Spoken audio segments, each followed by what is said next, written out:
ಇವತ್ತು ಪಟ್ಟದ ಸರಿಯಾಗಿ ಹೊಡೆದಿದ್ದೀನಿ. ಎಷ್ಟು ಬರ್ತಿದೆ ಗೊತ್ತಾ, ಒಂಚೂರು ವಿಷಯಕ್ಕೂ ಕೋಪ ಬರುತ್ತೆ. ಅದಿತಿ ಕಂಪ್ಲೀಟ್ ನಮ್ಮ ಹ್ಯಾಪಿ ಹಾರ್ಮೋನ್ಸ್ 5ಗೆ ಇಳಿದ್ಬಿಡುತ್ತೆ. ಕ್ಯೂಟ್ ಆಗಿ ಇಡ್ಬೇಕಪ್ಪ, ಗಬ್ಬಾಗಿ ಇಡೋದಂತೂ ಐ ಹೇಟ್. ನೀವೇನಾದ್ರೂ ಪ್ರೆಗ್ನೆಂಟ್ ವುಮೆನ್ ಆಗಿದ್ರೆ ಪ್ಲೀಸ್ ಮ್ಯಾನಿಫೆಸ್ಟೇಷನ್ ಮಾಡ್ಕೊಳ್ಳಿ. ಮಗುನ ಆಚೆ ತೆಗೆದು ನಮ್ಮ ಕರಳನ್ನ ಕಟ್ ಮಾಡ್ತಾರಲ್ಲ, ಮುಂದೆ ತುಂಬಾ ಖುಷಿ ಇದೆ. ಸಾರಿ.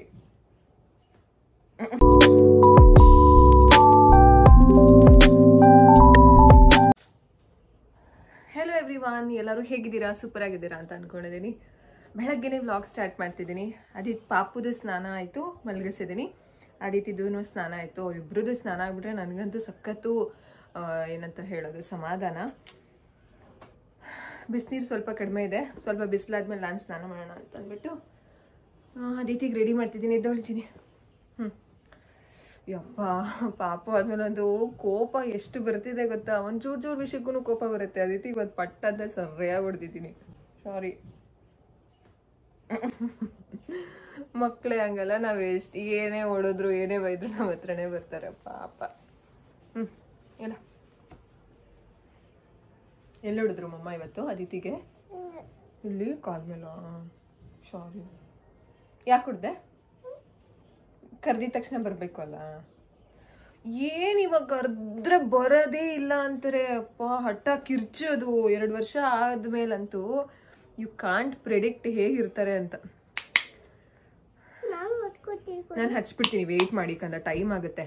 ಮಮ್ಮು ತಿನ್ಬಾರ್ದಾ? ಈ ಕಡೆ ತಿರ್ಗಿ. ಹಾಂ. So lots of questions about ಪಾಪಗೆ ಯಾರು ಸ್ನಾನ ಮಾಡಿಸಿದ್ದಾರೆ ಅಂತ. ನಾನೇ ಮಾಡಿಸ್ತಾ ಇದ್ದೀನಿ. ನಾನು ಗುರುವಾರ ಡೆಲಿವರಿ ಆಗಿದ್ದು, 22 ಅಲ್ವಾ ಡೆಲಿವರಿ ಆಗಿದ್ದು. 22, 23, 24, 25 ಮನೆಗೆ ಬಂದಿದ್ದು ನಾವು. ಕೃವಿ ಒಂದು ಆಪ್ಷನ್ ಕೊಟ್ಟರು, ಸ್ನಾನದವ್ರಿಗೆ ಹೇಳೋಣ ಅಂತ. ನಂಗೆ ಆ್ಯಕ್ಚುಲಿ ಭಯ. ಅಂದರೆ ಹೇಗೆ ಅಂದರೆ ನಾವೇ ಮಾಡಿಸಿದ್ರೆ, ಒಂದು ನಿಮಿಷ, ನಾವೇ ಮಾಡಿಸಿದ್ರೆ ಒಂಥರ ಖುಷಿ ನನಗೆ. ಅಂದರೆ ಏನಂತ ಹೇಳೋದು, ಸ್ವಂತ ಅಮ್ಮ ಎಲ್ಲ ಮಾಡಿಸಿದ್ರೆ ಏನೂ ಅನ್ಸಲ್ಲ. ಬಟ್ ಯಾರೋ ಬೇರೆಯವ್ರು ಮಾಡಿಸಿದ್ದಾರೆ ಅಂತಂದರೆ ನನಗೆ ಒಂಥರ ಅದು ಹಿಂಸೆ ಅನಿಸುತ್ತೆ.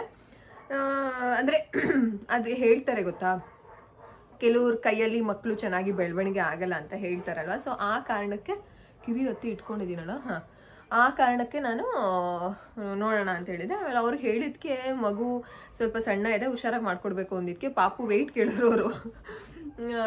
2 kg ಒಳಗಡೆ ಇದೆ ಅಂತ. ನಿಮಗೆ ಇಲ್ಲ ಇಲ್ಲ ನನಗೆ ಅಷ್ಟು ಚಿಕ್ಕ ಮಗುಗೆ ಮಾಡ್ಸೋಕೆ ಬರಲ್ಲ ಅಂತ ಹೇಳ್ಬಿಟ್ರೆ ನನಗೆ ತುಂಬ ಖುಷಿ ಇದೆ, ನಾನೇ ಮಾಡಿಸ್ಬೋದು ಅಂತ.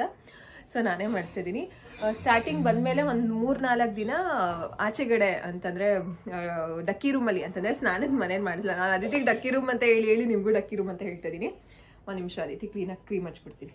ಹಾಂ, ಏನು ಆಚೆಗಡೆ ಟ್ರೇ ಅಲ್ಲಿ ಎಣ್ಣೆಯ ಮಸಾಜ್ ಎಲ್ಲ ಮಾಡಿ ಟ್ರೇಯಲ್ಲೇನೆ ಸ್ನಾನ ಮಾಡಿಸ್ತಾ ಇದೆ, ಲೋಟದಲ್ಲಿ ನೀರು ಹಾಕಿ. ಈಗ ಅಭ್ಯಾಸ ಆಗಿದೆ, ತಲೆಗೂ ಸ್ನಾನ ಮಾಡಿಸೋದು ಕಲ್ತ್ಕೊಂಡ್ಬಿಟ್ಟೆ. ಆಮೇಲೆ ಅದಿತಿಗೆ ನಾನು ಒಂದು 3 months ಮೇಲೆ ಸ್ನಾನ ಮಾಡಿಸ್ತಿದ್ದೆ. ಬಟ್ ಈ ಪಾಪುಗೆ ಫಸ್ಟಿಂದನೇ ನಾನೇ ಸ್ನಾನ ಮಾಡಿಸ್ತಿದ್ದೀನಿ. ನನಗಂತೂ ತುಂಬ ಖುಷಿ ಇದೆ. ಸ್ನಾನ ಡೀಟೇಲ್ ವಿಡಿಯೋ ಕೇಳ್ತಿದ್ದೀರಾ? ಅಂದ್ರೆ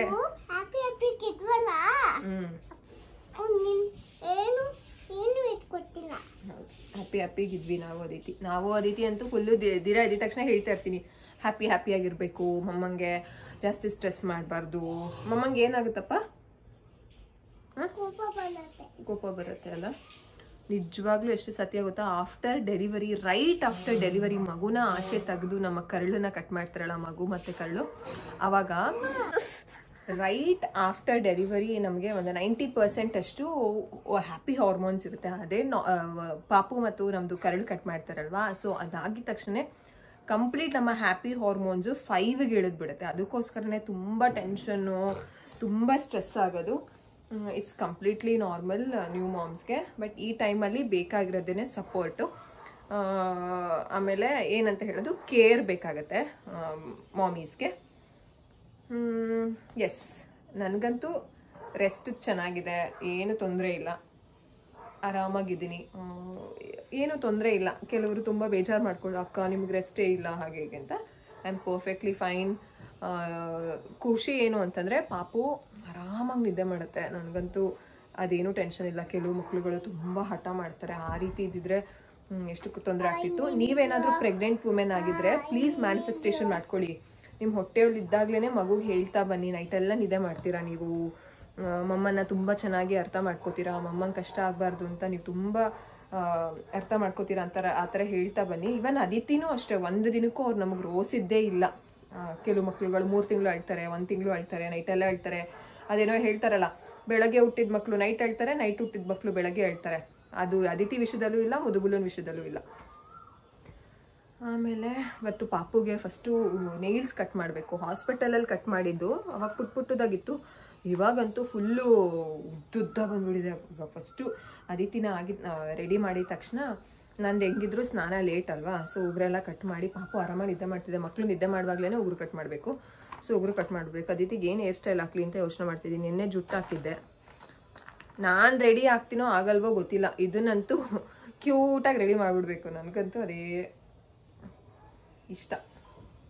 ಮಕ್ಕಳನ್ನ ಕ್ಯೂಟಾಗಿ ಇಡಬೇಕಪ್ಪ, ಗಬ್ಬಾಗಿ ಇಡೋದಂತೂ ಐ ಹೇಟ್.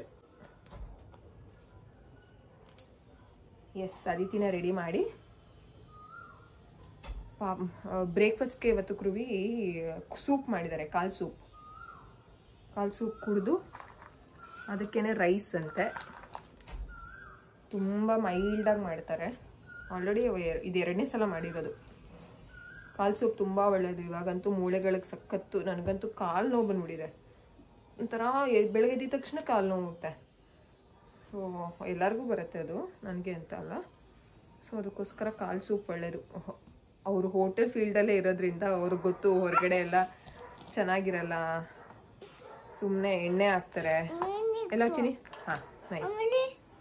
ಎಣ್ಣೆ ಹಾಕ್ತಾರೆ, ಅದೇನು ಜಿಡ್ಡೆ ಇರಲ್ಲ. ಸೊ ಮನೆಯಲ್ಲಿ 6 ಡಜನ್ ಅಲ್ಲ, 1 ಡಜನ್ ಏನೋ ತಂದು ಮೊನ್ನೆ 6 ಕಾಲು ಹಾಕಿದ್ರು. 6 ಕಾಲು ಹಾಕಿ ಮಾಡಿದ್ರು. ಇವತ್ತು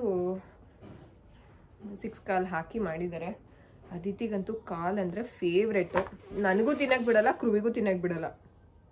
ಇಲ್ಲಕ್ಕಂದ ಬಟ್ಟೆ ಇಡ್ತೀನಿ ಇಲ್ಲ.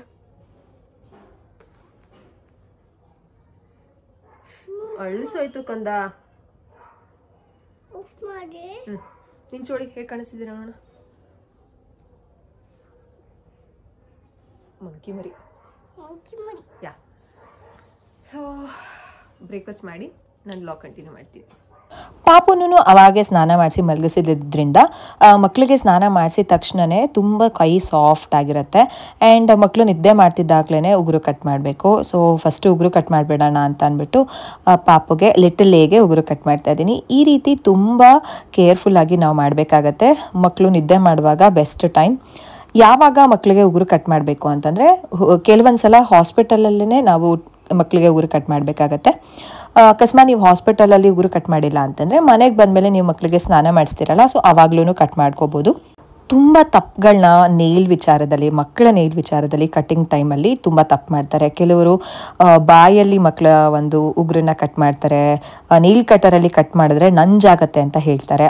ಆ್ಯಕ್ಚುಲಿ ನಂಜಾಗೋದು ನಮ್ಮ ಸಲೈವ. ನಾವು ಮಗುವಿನ ಬೆರಳನ್ನ ಬಾಯಿಗಿಟ್ಕೊಂಡು ಉಗುರು ಕಟ್ ಮಾಡಿದಾಗ ಸಲೈವ ಹೋಗಿ ಕೆಲವೊಂದು ಸಲ ಮಕ್ಕಳಿಗೆ ಇನ್ಫೆಕ್ಷನ್ ಆಗುವಂಥ ಚಾನ್ಸಸ್ ಇರುತ್ತೆ. ನೇಲ್ ಕಟರ್ನ ನೀವು ತುಂಬ ಚೆನ್ನಾಗಿ ವಾಶ್ ಮಾಡಬೇಕು. ಅಂದರೆ ಬಿಫೋರ್ ಯೂಸ್ ಮಾಡೋದಕ್ಕಿಂತ ಮುಂಚೆನೂ ವಾಶ್ ಮಾಡಿ, ಯೂಸ್ ಮಾಡಿದ್ಮೇಲೂ ವಾಶ್ ಮಾಡಬೇಕಾಗತ್ತೆ. ಆ್ಯಂಡ್ ನೇಲ್ ಫೈಲ್ ಸಹ ಯೂಸ್ ಮಾಡ್ಬೋದು. ನಾನು ಲಿಟಲ್ ಏಗೆ ಮುದುಬುಲ್ಲಾಗೆ ಫಸ್ಟು ನೇಲ್ ಕಟರಲ್ಲಿ ಕಟ್ ಮಾಡಿ ಅದಾದಮೇಲೆ ನೇಲ್ ಫೈಲ್ನ ಯೂಸ್ ಮಾಡಿದ್ದೀನಿ. ಎಷ್ಟು ದಿನಕ್ಕೆ ಒಂದ್ಸಲ ಮಕ್ಕಳು ನೇಲ್ಸ್ ಕಟ್ ಮಾಡಬೇಕು ಅಂತಂದರೆ ಬೆಳ್ದಂಗೆ ಕಟ್ ಮಾಡ್ಬೋದು. ಕೆಲವು ಮಕ್ಕಳುಗಳಿಗೆ ತುಂಬ ಬೇಗ ಬೆಳೆಯುತ್ತೆ.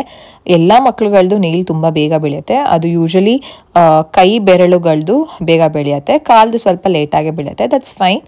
ಮಕ್ಕಳು ಚೆನ್ನಾಗಿ ಡೆವಲಪ್ ಆಗ್ತಿದ್ದಾರೆ ಅನ್ನೋದು ನಮಗೆ ಹೇಗೆ ಗೊತ್ತಾಗುತ್ತೆ ಅಂತಂದರೆ ಮಕ್ಕಳು ನೇಲ್ ಬೇಗ ಡೆವಲಪ್ ಆಗುತ್ತೆ. It's a good sign also. Important tip ಏನು ಅಂತಂದರೆ, ಮಕ್ಕಳಿಗೆ ಕಟ್ ಮಾಡುವಾಗ ನಾವು ಎಡ್ಜಸ್, ತುಂಬ ಶಾರ್ಪ್ ಎಡ್ಜಸ್ ಇರುತ್ತೆ. ಮಕ್ಕಳು ಅದನ್ನು ಅಕಸ್ಮಾತ್ ಏನಾದರೂ ಅವ್ರ ಫೇಸ್ ಮೇಲೆ ಮಾರ್ಕ್ ಮಾಡ್ಕೊಂಬಿಟ್ರೆ ಕೆಲವೊಂದು ಸಲ ಮಾರ್ಕ್ ಉಳಿಯುವಂಥ ಚಾನ್ಸಸ್ಸು ಇರುತ್ತೆ. ರಕ್ತ ಬರ್ಬೋದು ಆ್ಯಂಡ್ ತುಂಬ ಪೇಯ್ನ್ ಆಗುತ್ತೆ. ನಮಗೂ ಬ್ರೆಸ್ಟ್ ಫೀಡಿಂಗ್ ಮಾಡುವಾಗ ಮಕ್ಕಳು ಪರ್ಚುವಂಥ ಚಾನ್ಸಸ್ಸು ಇರುತ್ತೆ. ನೀವೇನಾದರೂ ಮಕ್ಕಳಿಗೆ ಬ್ರೆಸ್ಟ್ ಫೀಡಿಂಗ್ ಮಾಡುವಾಗ ಮಿಟನ್ಸ್ ಹಾಕಿ ಬ್ರೆಸ್ಟ್ ಫೀಡಿಂಗ್ ಮಾಡ್ತಿದ್ರೆ ಅದನ್ನು ಸ್ವಲ್ಪ ಅವಾಯ್ಡ್ ಮಾಡಿ. ಮಕ್ಕಳಿಗೆ ಬ್ರೆಸ್ಟ್ ಫೀಡಿಂಗ್ ಮಾಡುವಾಗ ಮಿಟನ್ಸ್ನ ಬಿಚ್ಚಿ ನಿಮ್ಮ ಟಚ್ ಅವ್ರು ಮಾಡಬೇಕಾಗತ್ತೆ. ನಿಮ್ಮ ಬ್ರೆಸ್ಟ್ ಟಚ್ಚು, ನಿಮ್ಮ ಮುಖದ ಟಚ್ ಅವರೆಲ್ಲ ಮಾಡಿದ್ರೆ ಮಾಡಿದ್ರೆ ಅವ್ರಿಗೆ ಒಂದು ಕನೆಕ್ಷನ್ ಚೆನ್ನಾಗಿ ಡೆವಲಪ್ ಆಗುತ್ತೆ, ನಿಮಗೂ ಸ್ಕಿನ್ ಟು ಸ್ಕಿನ್ ಕಾಂಟ್ಯಾಕ್ಟ್ ಚೆನ್ನಾಗಿ ಬೆಳೆಯುತ್ತೆ. ಇದರಿಂದ ಬ್ರೆಸ್ಟ್ ಮಿಲ್ಕ್ ತುಂಬ ಚೆನ್ನಾಗಿ ಇನ್ಕ್ರೀಸ್ ಆಗುತ್ತೆ. ಮಕ್ಕಳಿಗೆ ನೇಲ್ ಕಟ್ ಮಾಡಿಲ್ಲ ಅಂತಂದರೆ ದಯವಿಟ್ಟು ಮಿಟನ್ಸ್ಗಳನ್ನ ಹಾಕಿ, ಕೈ ಚೀಲ ಅಂತ ಏನು ಹೇಳ್ತೀವಿ, ಇಂಗ್ಲೀಷಲ್ಲಿ ಮಿಟನ್ಸ್ ಅಂತ ಹೇಳ್ತೀವಿ, ಕನ್ನಡದಲ್ಲಿ ಕೈ ಚೀಲ, ಅದನ್ನು ಹಾಕಲೇಬೇಕು. ಇಲ್ಲ ಅಂತಂದರೆ ಮಕ್ಕಳು ಪರ್ಚ್ಕೊಳ್ಳೋ ಚಾನ್ಸಸ್ ಇರುತ್ತೆ. ಮಕ್ಕಳು ಉಗ್ರಂತೂ ತುಂಬ ಶಾರ್ಪಾಗಿರುತ್ತೆ. ನನಗಂತೂ ಲಿಟಲ್ ಕೈ ಬೆರಳುಗಳನ್ನ ನೋಡ್ತಿದ್ರೆ ಯಾವ ಪೆಡಿಕ್ಯೂರು ಯಾವ ಮ್ಯಾನಿಕ್ಯೂರ್ ಮಾಡಿರುವಂಥ ಬೆರಳುಗಳು ಅಷ್ಟು ಕ್ಯೂಟ್ ಆಗಿರೋದಿಲ್ಲ, ಅಷ್ಟು ಚೆನ್ನಾಗಿತ್ತು. ಫಸ್ಟ್ ಕಟ್ಟಿಂಗ್ ಆದಮೇಲೆ ಒಂದು ಸ್ವಲ್ಪ ರಫ್ ಎಡ್ಜಸ್ ಇದ್ದೇ ಇರುತ್ತೆ, ಶಾರ್ಪ್ ಎಡ್ಜಸ್ ಇರುತ್ತೆ ಅಲ್ವಾ, ಅದನ್ನು ಕ್ಲೀನಾಗಿ ನಾನು ಈ ರೀತಿ ಒಂಥರ ಫೈಲ್ ಮಾಡ್ತಾ ಇದ್ದೀನಿ. ಇದರಿಂದ ಶಾರ್ಪ್ ಎಡ್ಜಸ್ ಎಲ್ಲ ಹೋಗುತ್ತೆ, ನೋಡ್ಬೋದು. ಆ್ಯಂಡ್ ಲಾಸ್ಟ್ ಟೈಮ್ ನಾನು ಸ್ಟೋರಿಗೆ ಅಪ್ಡೇಟ್ ಮಾಡಿದೆ ಮಕ್ಕಳದು ಉಗುರುದು, ಅಂದರೆ ಹುಟ್ಟಿದ ಬೇಬಿಗಳ ಒಂದು ಉಗುರು ಹೇಗೆ ಕಟ್ ಮಾಡೋದು ಟಿಪ್ಸ್ ಬೇಕಾ ಅಂತ. ಈ ವಿಡಿಯೋನೇ ನಾನು ಆ್ಯಕ್ಚುಲಿ ಶೇರ್ ಮಾಡಿದೆ. ಅವಾಗ ತುಂಬ ಜನ ನನಗೆ ಹೇಳಿದ್ದೀರಾ ಪಾಪಗೆ ನೋವಾಗಲ್ವಾ ಅಂತ. ಇಲ್ಲ, ನಾನು ಕಟ್ ಮಾಡಿಬಿಟ್ಟು ಆಮೇಲೆ ಫೈಲ್ ಮಾಡ್ತಿದ್ದೀನಿ. ತುಂಬ ಜಾಸ್ತಿ ಏನು ಮಾಡಲ್ಲ, ವೆರಿ ಶಾರ್ಟ್ ಡ್ಯೂರೇಷನ್ಗೆ ನಾನು ಈ ರೀತಿ ಫೈಲ್ ಮಾಡ್ತಿದ್ದೀನಿ. ಇದರಿಂದ ಶಾರ್ಪ್ ಎಡ್ಜಸ್ ಏನಿರುತ್ತೆ ಕೆಲವೊಂದು ಸಲ ನಮಗೆ ಗೊತ್ತೇ ಆಗಲ್ಲ, ಶಾರ್ಪ್ ಎಡ್ಜಸ್ಸು ಮಕ್ಕಳು ಕಣ್ಣಿಟ್ಕೊಳ್ಳೋ ಚಾನ್ಸಸ್ ಇರುತ್ತೆ. ಆ್ಯಂಡ್ ಮಿಟನ್ಸ್ ಹಾಕಿಲ್ಲ ಅಂತಂದರೆ ಯೂಶಲಿ ಮಕ್ಕಳಿಗೆ ನಾವು ಮಿಟನ್ಸ್ ಹಾಕಲೇಬೇಕು. ಒಂದು 3 ಮಂತ್ಸ್ವರೆಗೂ ಮಿಟನ್ಸ್ ಹಾಕ್ಬೋದು. ಅದಾದಮೇಲೆ ಅವರು ಕೈನ ಬಿಡೋದಕ್ಕೆ, ಆಟ ಆಡೋದಕ್ಕೆ ಚೆನ್ನಾಗಿ ಸ್ಟಾರ್ಟ್ ಮಾಡ್ತಾರೆ, ಹೋಲ್ಡಿಂಗ್ ಎಲ್ಲ ಚೆನ್ನಾಗಿ ಬರುತ್ತೆ ಅಲ್ವಾ. ಸೊ ಆವಾಗ ಮಿಟನ್ಸ್ ಹಾಕದೇ ಇದ್ದರೂ ಪರವಾಗಿಲ್ಲ. ಉಗುರು ಇದ್ದಾಗ ಮಕ್ಕಳಿಗೆ ಮಿಟನ್ಸ್ ಹಾಕಿ, ಇದೊಂದು ಬೆಸ್ಟ್ ಟಿಪ್. ಇನ್ನೊಂದೇನು ಅಂತಂದರೆ, ಅಕಸ್ಮಾತ್ ಏನಾದರೂ ನೀವು ಮಕ್ಕಳಿಗೆ ಉಗುರು ಕಟ್ ಮಾಡುವಾಗ ಏನಾದರೂ ಒಂದು ಸ್ವಲ್ಪ ರಕ್ತ ಬಂತು ಅಥವಾ ಚರ್ಮ ಕಟ್ ಮಾಡಿಬಿಟ್ಟಿದ್ದೀರಾ ಅಂತಂದರೆ ತುಂಬ ಪ್ಯಾನಿಕ್ ಆಗೋಕ್ಕೆ ಹೋಗಬೇಡಿ. ಬ್ಲೀಡ್ ಆಗ್ತಿದೆಯಾ ಅಂತ ನೋಡಿ. ಬ್ಲೀಡ್ ಏನಾದರೂ ಆಗ್ತಿದ್ರೆ ಒಂದು ಚಿಕ್ಕ ಕಾಟನ್ ಬಟ್ಟೆನ ಅರ್ದ್ಬಿಟ್ಟು ಅದನ್ನು ನೀರಲ್ಲಿ ಡಿಪ್ ಮಾಡಿ, ಬಿಸಿನೀರಲ್ಲಿ ಡಿಪ್ ಮಾಡಿ ಒಂದು ಸ್ವಲ್ಪ ಕೈಗೆ ಸುತ್ತಿ, ದಯವಿಟ್ಟು ಹತ್ತಿ ಇಡೋದು ಆಮೇಲೆ ಪ್ಲಾಸ್ಟರ್ ಹಾಕೋದು ಅದೆಲ್ಲ ಮಾಡೋಕ್ಕೆ ಹೋಗಬೇಡಿ. ಅದೆಲ್ಲ ಮಾಡಿದ್ರೆ ಅಕಸ್ಮಾತ್ ಏನಾದರೂ ಪ್ಲಾಸ್ಟರ್ನ ಅಂತಂದರೆ ನಾವೇನಂತ ಹೇಳ್ತೀವಿ, ಆ ಒಂದು ಬ್ಯಾಂಡೇಡ್ ಅಂತ ಹೇಳ್ತೀವಲ್ಲ, ಅಕಸ್ಮಾತ್ ಅದನ್ನೇನಾದರೂ ಮಕ್ಕಳು ಬಾಯಲ್ಲಿ ಇಟ್ಕೊಂಡ್ರೆ ತುಂಬ ಇನ್ಫೆಕ್ಷನ್ ಆಗುತ್ತೆ. ಆ್ಯಂಡ್ ಹತ್ತಿ ಹಿಟ್ಟಿದಾಗ ಕಾಟನ್ ಅಂತ ಏನು ಹೇಳ್ತೀವಿ ಅದನ್ನು ಇಟ್ಟಾಗ ಎಳೆ ಕಾಟನ್ ಬರ್ತಾ ಇರುತ್ತಲ್ಲ, ಬ್ಲಡ್ಗೆ ಏನಾದರೂ ಆ ಕಾಟನ್ ಏನಾದರೂ ಅಂಟ್ಕೊಂಡಿದ್ರೆ ತುಂಬ ಪೇನ್ ಆಗುತ್ತೆ. ಅದು ಅಲ್ಲೇ ಇದ್ದಾಗ ಇನ್ಫೆಕ್ಷನ್ ಆಗೋ ಚಾನ್ಸಸ್ಸು ಇರುತ್ತೆ. ದಯವಿಟ್ಟು ಕಾಟನ್ನ ಯೂಸ್ ಮಾಡಬೇಡಿ. ಒಂದು ಕಾಟನ್ ಬಟ್ಟೆನ ಅರ್ದ್ಬಿಟ್ಟು ಬಿಸಿನೀರಲ್ಲಿ ನೆನೆಸ್ಬಿಟ್ಟು ಅದನ್ನು ಸುತ್ತಿ ಸ್ವಲ್ಪ ಹೊತ್ತು ಬ್ಲೀಡಿಂಗ್ ಎಲ್ಲ ಕಡಿಮೆ ಆದಮೇಲೆ ನೀವು ಅದನ್ನು ಈಸಿಯಾಗಿ ತೆಗಿಬೋದು. ಇದನ್ನು ಇಂಪಾರ್ಟೆಂಟಾಗಿ ಮರೀದೇನೆ ಅಕಸ್ಮಾತ್ ಏನಾದರೂ ನೀವು ಮಕ್ಕಳಿಗೆ ನೇಲ್ ಕಟ್ ಮಾಡುವಾಗ ಈ ಟಿಪ್ನ ಫಾಲೋ ಮಾಡಿ. ಆ್ಯಂಡ್ ತುಂಬ ಭಯ ಪಡ್ತಾರೆ ಅಮ್ಮಂದಿರು, ಅಜ್ಜಿ ತಾತಂದಿರು ಮಕ್ಕಳಿಗೆ ಫಸ್ಟ್ ಟೈಮ್ ಏನಾದರೂ ನೇಲ್ ಕಟ್ ಮಾಡಬೇಕು ಅಂತಂದರೆ. ಭಯ ಪಡಬೇಡಿ, ಪ್ಯಾನಿಕ್ ಆದಾಗಲೇ ನೀವು ಏನಾದರೂ ಹೆಚ್ಚು ಕಡಿಮೆ ಮಾಡೋದು. ಭಯ ಪಡುವಂಥ ಅವಶ್ಯಕತೆ ಇಲ್ಲ. ಮಕ್ಕಳು ನಿದ್ದೆ ಮಾಡುವಾಗ ನೀವು ಈ ಒಂದು ನೇಲ್ ಕಟ್ಟಿಂಗ್ನ ಆರಾಮಾಗಿ ಮಾಡ್ಬೋದು. ಯಾವುದೂ ಯಾರಿಗೂ ಮಾಡೋಕ್ಕಾಗಲ್ಲ ಅಂತ ಏನೂ ಇಲ್ಲ. ನಾನು ಲಿಟಲ್ಗೆ ಫಸ್ಟ್ ಟೈಮ್ ಮಾಡಿದ್ದು, ತುಂಬ ಪುಟ್ಟ ಕೈ, ತುಂಬ ಒಂದು ಖುಷಿ ಅನ್ನಿಸ್ತು ನನಗೆ ಮಾಡುವಾಗ. ಮಕ್ಳಿಗೆ ನಾವು ಇದೆಲ್ಲ ಮಾಡಿದ್ರೇ ಅಲ್ವಾ ಒಂಥರ ಮದರ್ಹುಡ್ ಜರ್ನಿನ ನಾವು ಎಂಜಾಯ್ ಮಾಡೋದು. ನೀವು ಆ ಮದರ್ಹುಡ್ ಜರ್ನಿನ ಎಂಜಾಯ್ ಮಾಡಿ. ಏನೇನು ಮಾಡಬೇಕು ಏನೇನು ಮಾಡಬಾರ್ದು ಅಂತ ತಿಳ್ಕೊಂಡ್ಬಿಟ್ರೆ everything is going to be easy. ಈ ರೀತಿ ಕಂಪ್ಲೀಟಾಗಿ ಫೈಲ್ ಮಾಡ್ಕೊಂಡಿದ್ದಾಯಿತು. ನೀವು ನೋಡ್ಬೋದು ಫೈಲ್ ಮಾಡ್ಕೊಂಡ್ಮೇಲೆ ಅಂತಂದರೆ ಒಂದು ಸ್ವಲ್ಪ ಬಿಳಿಯಾಗಿ ಫೈಲ್ ಮಾಡಿರೋದೆಲ್ಲ ಹಾಗೆ ಕಾಣಿಸ್ತಿದೆಲ್ಲ. ಇದನ್ನು ಹೇಗೆ ಕ್ಲೀನ್ ಮಾಡ್ಕೊಳ್ಬೇಕು ಅಂತ ನಾನು ಹೇಳ್ತೀನಿ. ಕ್ಲೀನ್ ಮಾಡ್ಕೊಳ್ಳೋದು ತುಂಬ ಇಂಪಾರ್ಟೆಂಟ್. ಹೀಗೆ ಬಿಟ್ಬಿಡಬಾರ್ದು. ಯಾಕಂತಂದರೆ ಉಗುರಲ್ಲಿರುವಂತಹ ಕೊಳೆ ಎಲ್ಲ ಏನಿರುತ್ತೆ, ಮಕ್ಳಿಗೆ ಕೊಳೆ ಇರುತ್ತಾ, ಖಂಡಿತವಾಗ್ಲೂ ಮಕ್ಳಿಗೂ ಉಗುರಲ್ಲಿ ಕೊಳೆ ಇದ್ದೇ ಇರುತ್ತೆ. ಸೊ ಅಂತಂದರೆ ತುಂಬ ಇರಲ್ಲ, ನಿಮ್ಮಲ್ಲಾಗಿ ಇದ್ದೇ ಇರುತ್ತೆ. ನಾವು ಮಿಟನ್ಸ್ ಹಾಕ್ಬೋದು, ಹಾಕದೇನೂ ಇರ್ಬೋದು. ಸೊ ಇದೆಲ್ಲ ಒಂದು ನಮ್ಮ ಒಂದು ದೇಹದಲ್ಲಿ ಆಗುವಂತಹ ಒಂದು ಚೇಂಜಸ್ಸು, ಅದೆಲ್ಲ ಒಂದು ಫಿನಾಮಿನಾ ಇದ್ದೇ ಇರುತ್ತೆ ಅಲ್ವಾ. ಸೊ ಇದನ್ನು ಹೇಗೆ ಕ್ಲೀನ್ ಮಾಡಬೇಕು ಅಂತಂದರೆ, ಒಂದು ಚಿಕ್ಕ ಬೌಲಲ್ಲಿ ಸ್ವಲ್ಪ ಬೆಚ್ಚಗಿನ ನೀರನ್ನ ತೊಗೊಂಡು ಮಗುವಿನ ಒಂದು ಕೈನ ಡಿಪ್ ಮಾಡಿ ಕ್ಲೀನಾಗಿ ವೈಪ್ ಮಾಡ್ತಾ ಬನ್ನಿ. ಬೆರಳುಗಳ ಒಂದು ಸಂಧಿ ಏನಿರುತ್ತೆ ಅದನ್ನು ನೀವು ಕ್ಲೀನಾಗಿ ವೈಪ್ ಮಾಡಿದ್ರೆ ಕಂಪ್ಲೀಟಾಗಿ ಮಗುವಿನ ಒಂದು ಬೆರಳುಗಳು ಕ್ಲೀನ್ ಆಗುತ್ತೆ. ನೇಲ್ ಕಟ್ ಆದಮೇಲೆ ಈ ಟಿಪ್ನ ಫಾಲೋ ಮಾಡಿ. ಸ್ನಾನ ಆಗಿರುತ್ತೆ ಅಲ್ವಾ, ಸೊ ಈ ರೀತಿ ಮಾಡಿದಾಗ ಕಂಪ್ಲೀಟ್ ಮಗುವಿನ ಕೈ ಎಲ್ಲ ಫ್ರೆಶ್ ಆಗುತ್ತೆ. ಅದಾದಮೇಲೆ ಒಂದು ಸಾಫ್ಟ್ ಕಾಟನ್ ಟವಲ್ನ ನೀವು ತೊಗೊಂಡು ಮಗುವಿನ ಕೈನ ಕ್ಲೀನಾಗಿ ವೈಪ್ ಮಾಡಿದ್ರೆ ಮಗುವಿನ ಒಂದು ನೇಲ್ ಕಟ್ಟಿಂಗ್ ಒಂದು ಏನಂತ ಹೇಳೋದು ಟಾಸ್ಕ್ ಅಂತಲೇ ಹೇಳ್ಬೋದು. ಪುಟ್ಟ ಮಕ್ಕಳುಗಳಿಗೆ ನಾವು ನೇಲ್ಸ್ ಕಟ್ ಮಾಡುವಾಗ it's going to be a task. ಯಾಕಂತಂದರೆ ಮಕ್ಕಳು ಕೈ ಎಳಿತಿರ್ತಾರೆ. ಲಿಟಲ್ ಏನು ಅಷ್ಟೇ ಬಿಸಿನೀರಿಗೆ ಒಂದು ಬೆಚ್ಚನ ಬಿಸಿನೀರಿದು ಉಗುರು ಬೆಚ್ಚಗಿದೆ, ಹಾಕಿದ ತಕ್ಷಣ ಫುಲ್ಲು ಎಚ್ಚರಿಕೆ ಆಗಿಬಿಟ್ರು, ಒಂಥರ ಕೈಯೇ ಕೊಡ್ತಾ ಇಲ್ಲ, ಒಂಥರ ಎಳಿತಾ ಇದ್ರು ಹಿಂದಕ್ಕೆ. ಅದಾದಮೇಲೆ ಈ ರೀತಿ ನೀವು ಕ್ಲೀನಾಗಿ ವೈಪ್ ಮಾಡಿಬಿಟ್ರೆ ಮಕ್ಕಳು ಕೈ ತುಂಬ ಶುದ್ಧ ಆಗುತ್ತೆ. ನಿಮ್ಮ ಮಗುವಿನ ಒಂದು ಬೆರಳು ಎಷ್ಟು ದಿನಕ್ಕೆ ಬೆಳೆಯುತ್ತೆ ಅನ್ನೋದ್ರ ಮೇಲೆ ನೀವು ಡಿಪೆಂಡ್ ಮಾಡ್ಬೋದು.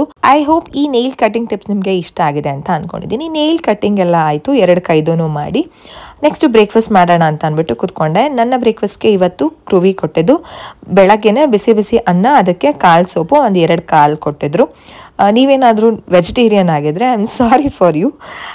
ಸೊ ಇದು ತುಂಬ ಒಳ್ಳೆಯದು. ಕಾಲು ಸೂಪ್ ಈ ಟೈಮಲ್ಲಿ, ಬಾಣಂತನದ ಟೈಮಲ್ಲಿ ಕಾಲು ಸೂಪ್ ತುಂಬ ಒಳ್ಳೆಯದು. ಇದರಿಂದ ಬೋನ್ಗಳಿಗೆ ಶಕ್ತಿ ನೀಡುತ್ತೆ. ಆ್ಯಂಡ್ ತುಂಬ ಲಾಸ್ ಆಗಿರುತ್ತೆ ಅಲ್ಲ, ನಮಗೆ ಬ್ಲಡ್ ಲಾಸ್ ಎಲ್ಲ ಆಗಿರುತ್ತೆ ಡೆಲಿವರಿ ಟೈಮಲ್ಲಿ. ಐದರ್ ನಾರ್ಮಲ್ ಡೆಲಿವರಿ ಅಥವಾ ಸಿ ಸೆಕ್ಷನ್, ಯಾವುದೇ ಆಗಿದ್ರೂ ಸಹ ನಮಗೆ ಶಕ್ತಿ ತುಂಬ ಚೆನ್ನಾಗಿ ನೀಡುತ್ತೆ. ನಮ್ಮ ಬೋನ್ಗೆ ಈ ಟೈಮಲ್ಲಿ ಕ್ಯಾಲ್ಶಿಯಂ ಜಾಸ್ತಿ ಬೇಕು. ಆ್ಯಂಡ್ ಇದರಲ್ಲಿ ಫ್ಯಾಟ್ ಅಂಶ ಇರುತ್ತೆ. ಅಂತಂದರೆ ಮೇಕೆ ಕಾಲು, ಕುರಿ ಕಾಲು ಅಂತ ಏನು ಹೇಳ್ತೀವಿ, ಅದರಲ್ಲಿ ಫ್ಯಾಟ್ ಅಂಶ ಚೆನ್ನಾಗಿರುತ್ತೆ, ತುಂಬ ಒಳ್ಳೆಯದು. ಇದಾಗಿತ್ತು ಇವತ್ತಿನ ವ್ಲಾಗ್. ನೆಕ್ಸ್ಟ್ ವೀಡಿಯೋದಲ್ಲಿ ಸಿಗ್ತೀವಿ. ನೀವಿನ್ನೂ ಚಾನಲ್ನ ಸಬ್ಸ್ಕ್ರೈಬ್ ಮಾಡ್ಕೊಳ್ಳಿ, ಫಸ್ಟ್ ಟೈಮ್ ನೋಡ್ತಿದ್ದೀರಾ ಅಂತಂದರೆ ಪ್ಲೀಸ್ ಸಬ್ಸ್ಕ್ರೈಬ್ ಮಾಡ್ಕೊಳ್ಳಿ. Take care all of you. Bye.